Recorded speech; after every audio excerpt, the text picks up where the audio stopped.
Yo, welcome back. All right, today we are going to talk about continuity. All right. So, what does it mean for a function to be continuous? Well, I'll just read this to you informally. Informally, any function y equals fx whose graph can be sketched in one continuous motion without lifting up the pencil is an example of a continuous function. So, basically, if you can come over and you can sketch a graph and you never have to pick up your pen, right, then that function is going to be continuous on that interval that you just sketched it. But if there was a graph that maybe looked like that, as you go to sketch it, there's a hole. You got to pick up your pen and you got to put it back down. That would be an example of a function that's not continuous. All right, so formally, let's consider three things. Let's say that this is some function right here, y equals f of x. This is some c value, and then this whole or functional value here would be the functional value, so it would be f of c, and then, of course, I want to label my y and my x. So there's three things that we want to consider. All right, number one is that the functional value has to be defined here, right? So f of c must be defined. That's one thing that has to be considered, must be defined. All right. The second thing that has to be considered is that the limit must exist. So, what do you mean the limit? I mean the limit of f of x as x approaches c from both the left and the right. So, as I'm going to see from both the left and the right, my corresponding functional values have to be approaching some value, which would happen to be in this picture, in this graph, this y value here. So, this limit must exist. So, I'll say that this limit exists. Okay. And then the real shebang here, the whole ball of wax, is that the limit of f of x as x goes to any value c, it must equal that functional value. So think about it. This limit here, as x goes to c from both sides, it has to exist. So say it exists, but we don't know the functional value there is there yet, right? So there's a picture with like a hole where it exists. Well, once that, not only does that limit have to exist, but it must equal the functional value there. They must converge on the same thing. So the thing that you're converging from both sides is actually got to equal the functional value there. This is the definition of continuity at a point. All right, I'm going to put a happy cloud around this. On the notes that we used to give, we used to put little boxes around this, two boxes to emphasize its importance. This is huge. All right. One of the biggest things that you're going to learn from this unit is this right here. This means, if this is true, this means that a function is continuous at C. Now, you might be thinking, well, why did you state the first two items, right? Like, what was the need for this? Obviously, if this is true, the limit must exist and this must be defined, right? You would be correct in saying that. They're just kind of stated for emphasis and clarity, all right? To drive home the idea that you're really thinking about two things. You're not only thinking about the limit, but you're also thinking about the functional value. All right, so let's rock and roll here. And oh, by the way, if I sketch this, I traced this, right? I never have to lift up my pen, all right? And so that is going to be why that function is continuous. So it actually turns out that when we're doing this, sometimes it's good to start off by looking at, well, when will the function not be continuous, right? So let's look at some instances where it's not continuous, all right? So one could be, and we've seen this before, where you have a hole, all right? So this would be an example of what we call a point discontinuity, oftentimes referred to as a hole. I've even seen some textbooks refer to it as a removable, but it's a hole. Now, how does this play out in the definition of continuity? So a lot of times in your test questions or your assessment questions, we're going to say, okay, justify your answer using the definition of continuity. So, all right, let's do that. So let's look at the limit of f of x as x goes to c. So this would be c, right? And this right here we'll call L, okay? So what do I know about the limit of f of x goes to c? Well, it's going to exist and it's going to equal that y value, right? They're approaching L here. So this exists and it's equal to L. But what about f of c? What's the deal with f of c? Well, f of c, since there's a hole there, is not defined. So this is not defined. So when you have a situation when that two-sided limit exists, right? So they're approaching the same thing from both sides, but the functional value is not defined, right? Well, then that tells you, this paints the picture that you have a hole. All right. So, and the idea is you might not have the graph. You might just have the limit information in front of you. You're going to have to know that that translates to a hole. And now, again, going back to the definition of continuity, does the limit of f of x as x goes to c, does it equal f of c? And no, it doesn't, because L is not equal to not defined. So this is how we're investigating that definition. All right, so the next one is called a removable discontinuity. And I know I said this is called sometimes a removable. It really shouldn't be. It should just be a point discontinuity or a hole. But I have seen people refer to this as a removable in some instances. But this is really a removable discontinuity. And you can see that it's very similar to the problem that we have right here, the point one, right? So how would this play out in the definition of continuity, right? Well, it's very similar, right? So here's C, here's we'll call L. This here I'll call capital F. All right, here's X, here's Y equals F of X. I probably should have labeled that other graph as well. All right, so here we go. So let's investigate the definition of continuity at a point, at an interior point, right? What's going on with this? Well, the limit of f of x goes to c, it turns out that that's going to equal L, right? As I go to c from both the left and the right, those corresponding functional values are getting closer and closer and closer to L. Well, what about f of c? Well, f of c now is defined, but it's equal to this functional value here. So it's equal to f, all right? So obviously they're not equal, so this can't be true, so it's not continuous there. Again, informally, if I'm tracing this graph with my pen, right, I have to pick it up, put a dot down, right, pick it up, and then continue to trace it. And if you pick your pen up, it's not going to be continuous, okay? But again, we're always going back to this definition of continuity. We're seeing how it plays out. So in the example above with the point discontinuity, this limit exists, it was L, but f of c was not defined. In the removable discontinuity, very similar. This limit is L, but now f of c is just some other value than L. Okay? All right, good stuff. Let's move on to the next one. All right, a jump discontinuity. You've heard me actually say jump before in problems we've done.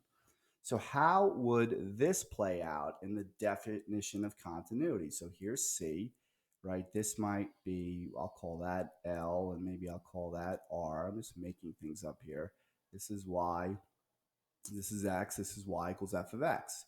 So I would want to investigate the definition of continuity. Limit of F of X, as X goes to C from both sides, is that going to equal F of C? Well, let's take a look. When I go to do the limit of f of x goes to c from both sides, since this is piecewise and split at c, I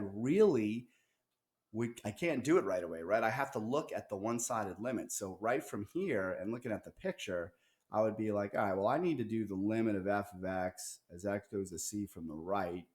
And you can see that this is not going to exist. At least I hope you can see that. And I want to do the limit of f of x as x goes to c from the left. As x goes to c from the right, that limit's going to equal whatever that y value is there. So that's going to be r, right? And as x goes to, what's happening to our pen here? Let's try that again. There we go, right? And as limit of f of x goes to c from the left, well, that little limit buggy, he's approaching L. They're not approaching the same thing. So that means that the two-sided limit does not exist. So this here does not exist. Does not exist. So, all right. So what does that mean? It doesn't necessarily mean you have a jump just because the limit doesn't exist. It means you have a jump because of what happened here.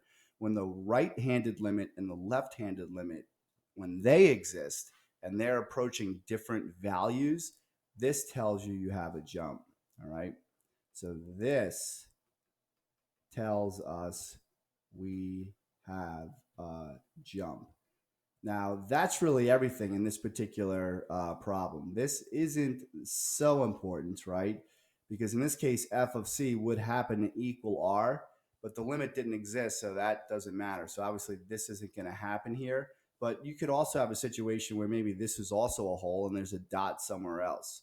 So this isn't as important in the jump as this. When you know the limit from the right is a different number than the limit from the left, then that really paints the picture in this definition of continuity. All right. So far we have a point discontinuity, which is just a hole. We have a removable discontinuity, which is basically like we removed part of the graph and put it somewhere else. So it's a hole with a dot. And now we have a jump discontinuity, which looks like a jump. And the limit from the left is not equal to the limit from the right. All right. So let's go ahead and do the next one. And we're only going to do like these few very famous ones, or common ones, I should say. I don't know how famous they are. So let's go ahead and look at this guy. All right, so here's C, here's my Y, here's my X, here's Y equals F of X. So this is called an asymptotic or an essential discontinuity. Not 100% sure why they call it essential, but the fitting textbook, for example, calls it essential. So what would happen here? Well, again, it always goes back to us investigating the definition of continuity. And this little equation right here, the most important thing that you're going to get out of this unit. So if I go to do the limit of f of x as x goes to c, you can see here it doesn't exist. And in particular, I probably, just by looking at this, should write out what the limit from the right and the limit from the left are, because they're not going to be remotely the same, right? So here I go again, limit of f of x as x goes to c strictly from the right, and the limit of f of x as x goes to c strictly from the left. And let's see what's going on. As I go to c strictly from the right, it looks like my functional values are going to negative infinity. And as I go to c strictly from the right, my functional values are going to positive infinity. Once again, this paints the picture of what type of discontinuity you have here. This functional value here isn't so much important. It just so happens that it's not defined, but I could put like a dot here and make it a piecewise function if I wanted. That's not really what's important. This is what's important. When you have a one-sided limit as x goes to an actual value, and you can even have a two-sided limit, right? Because maybe both of these were going to see in this fashion, right? Where you're actually going to a real number like 7 or 10 or -1, and you get infinity. Well, that's describing, and we talked about this yesterday, that's describing a vertical asymptote. So this right here paints the picture, all right? Must have a vertical asymptote, all right? And that's what we call an asymptotic or an essential discontinuity, all right? So does not exist, just like in the prior problem, but instead of getting like 7 and 3, we got two infinities for the one-sided limits. So that means it's going to be asymptotic. Okay, and that's the idea. The idea, though, for these is, you're going to be asked to do this. You just need to investigate this equation, and we're going to refer to this equation as the definition of continuity, which basically means I need to look at the two-sided limit as x goes to some value of interest and see if it's equal to the functional value at that point. And if it is, then I know I'm good. All right. If it's not, then I got to figure out, well, how did it play out? Because then that's going to tell me what type of discontinuity I have. All right, so a couple of little housekeeping things. All right, what would it mean for a function to be continuous on an interval? Like we're talking about it being continuous at a point. What does it mean if it's continuous on an interval? Well, it means you can trace it without lifting up your pen. But how do we kind of like play that out mathematically? All right, well, let's take a look at it. In order to have that conversation, we have to talk about a function being continuous at an endpoint. So I'm going to give you three pictures here. This picture here, I'm going to want to draw it so that it's not continuous at x equals A. Like, where the heck is A? I'm going to make A my left endpoint, B my right endpoint. This is going to be the graph y equals f of x. This is my x-axis. This is my y-axis. Okay. All right, so it's continuous everywhere else. So that means I'm going to fill that in. And this little dot kind of represents all the interior points in the interval. I just happen to put it here, right? So it's like my C value, but really anywhere in the interval, that's all filled in. I can trace without lifting up my pen. Same thing here, okay? But here, I don't want the function to be continuous. So what would I do there? What could I do? Well, I can put maybe a dot up there, call this L, call this F. Now, if I'm trying to check continuity at an endpoint, I'm still going to use the definition of continuity, but I tweak it a little bit. So in other words, if I wanted to see if this graph, which it's not, but if I wanted to check if it was continuous at A, I would do the limit of f of x as x goes to A, and I would check, is it equal to f of A? Now, that's not exactly right, because this is as x goes to A from both the left and the right, and there's nothing to the left here. So to tweak it, you just say, all right, I'm just interested in what's going on as x goes to A strictly from the right. So as x goes a strictly from the right, what's that limit? Well, that limit here would be L. All right. What would f of a be? Well, that would be f, right? So L not equal to f. So here's an example of a function that is not continuous at the left endpoint. Okay. Now I can do the same thing for this guy. Right? Y equals f of x, call this a, call this b, just for emphasis. I'm like, all right, every internal point is going to not be open, right? I can trace without lifting it up. I want it to be continuous at a. Notice if I checked this out now, this limit would equal that functional value, right? So then that would be good. All right, but now here I'm going to do maybe something like this. I'll put the dot there, where that's L, and this is R. So if I want to check to see if I'm continuous at B, the limit of f of x as x goes to B strictly from the left, does it equal f of B? Well, in this case, it wouldn't, because the limit as x goes to B from the left, that's going to be L, and that's not going to equal my functional value, which I'm calling, for whatever reason, I called R. Okay? So that's an example of not being continuous at a right endpoint. So now if I want an example of a function continuous on a closed interval, I have to be continuous at every interior point, but I also have to be continuous at the endpoints, right? So I'm kind of driving home three ideas here now, right? So I'm going to call this C. And we got this, and we got this, and this is y equals f of x. So first I have to check that we're continuous at the left endpoint. Well, then I would have to do the limit of f of x as x goes to a strictly from the right, right? Because there's nothing to the left here. And I would have to make sure that it equals f of a. All right. Then I'd have to check the right endpoint, right, which I'll do over here. The limit of f of x as x goes to b strictly from the left, that's going to have to equal f of b. So this is continuity at my endpoints. Notice it's basically the definition of continuity, except they're just one-sided limits. And the final move would be that I'd have to check that we're continuous at every interior point C. So in other words, the limit of f of x as x goes to c would have to equal f of c for all interior points. If those three conditions are satisfied, then we have the ability to go ahead and say, all right, this function must be continuous on some closed interval. All right, I know I went about that in a little bit of a weird way, but it gave you the idea of one-sided limits to talk about continuity at an endpoint. All right, that is it for now. I'll break it here and come back in a little bit.